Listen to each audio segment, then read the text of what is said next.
মধ্যপ্রাচ্যের সবচেয়ে রক্ষণশীল দেশ সৌদি আরবের শাসনকর্তা একজন বাদশাহ থাকলেও আসল ক্ষমতা যুবরাজ মোহাম্মদ বিন সালমানের হাতে। তার অধীনের দেশটি এখন বড় পরিবর্তনের মধ্যে দিয়ে যাচ্ছে। এক দশক আগের সৌদি আরব আর এখনকার সৌদি আরবের মধ্যে তৈরি হয়েছে বিশাল ব্যবধান।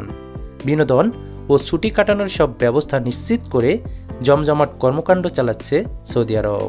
2018 সালে প্রথমবারের মতো সিনেমা হল চালু করে দেশটিতে। বর্তমান সৌদি আরবে অন্তত 66টি সিনেমা হল রয়েছে, যেগুলোতে আছে মোট 618টি পর্দা। এছাড়া 2021 সালে সৌদি আরব আন্তর্জাতিক চলচ্চিত্র উৎসব চালু করে। সেই সাথে এই খাতে বিশাল অঙ্কের বিনিয়োগ করে দেশটি। সৌদি আরবের 42টি শহরে মোট 477টি বিনোদন কেন্দ্র গড়ে তোলা হয়েছে। সে কারণে মধ্যপ্রাচ্যের শীর্ষ বিনোদন কেন্দ্রে পরিণত হচ্ছে সৌদি আরব। ভ্রমণ গন্তব্য হিসেবে বাড়ছে দেশটির জনপ্রিয়তা। এছাড়া আন্তর্জাতিক কোরআন ও আজান প্রতিযোগিতাকে একীভূত করা হয়েছে এর সাথে। এতে বিশ্বের 165টি দেশ থেকে অন্তত 50,000 প্রতিযোগী অংশগ্রহণ করে। প্রতিযোগীদের জন্য নির্ধারণ করা হয়েছে বড় অঙ্কের পুরস্কার। এসব কারণে বেশ ইতিবাচক ফল পাচ্ছে দেশটি।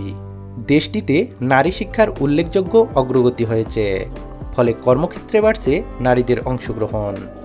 মধ্যপ্রাচ্য, বিশেষ করে সৌদি আরবে নারী উদ্যোক্তার সংখ্যাও বৃদ্ধি পেয়েছে। দেশটিতে প্রতি 3টি নতুন ব্যবসার মধ্যে একটির উদ্যোক্তা এখন নারী। এর ফলে উপকৃত হচ্ছে দেশটির অর্থনীতি।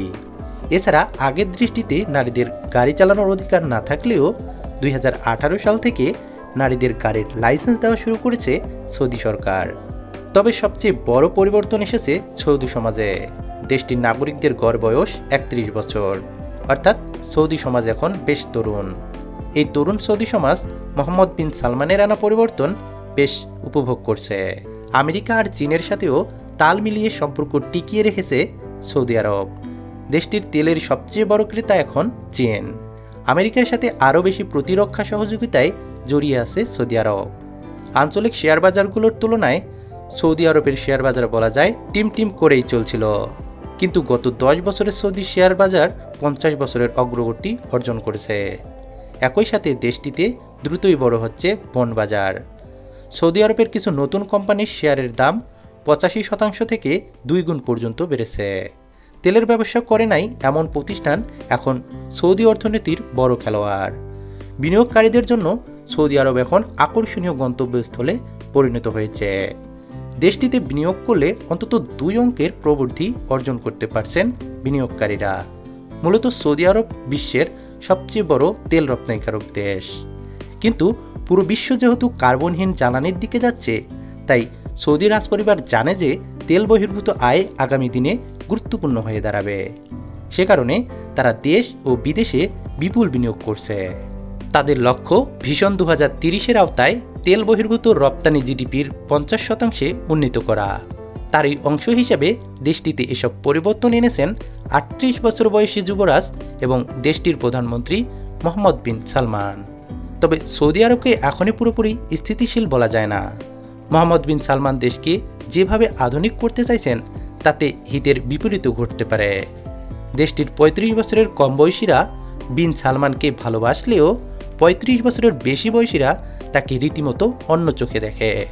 এছাড়া সৌদি আরবের জন্য ইরান এখনও একটি বড় হুমকি। তেহরান পারমাণবিক অস্ত্র পাওয়ার দৌড়ে অনেকটাই এগিয়েছে। যুক্তরাষ্ট্রের পক্ষ থেকে আরও বেশি প্রতিরক্ষার সহযোগিতা পেতে হলে সম্ভবত ইসরায়েলকে স্বীকৃতি দিতে হবে দেশটিকে।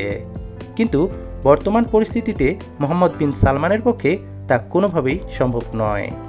সৌদি আরবের এরকম আধুনিকায়ন আপনার কাছে কেমন লেগেছে তা অবশ্যই কমেন্টে জানাবেন। ভিডিওটিতে একটি লাইক দিবেন এবং চ্যানেলটি সাবস্ক্রাইব করে আমাদের সাথেই থাকবেন। ধন্যবাদ।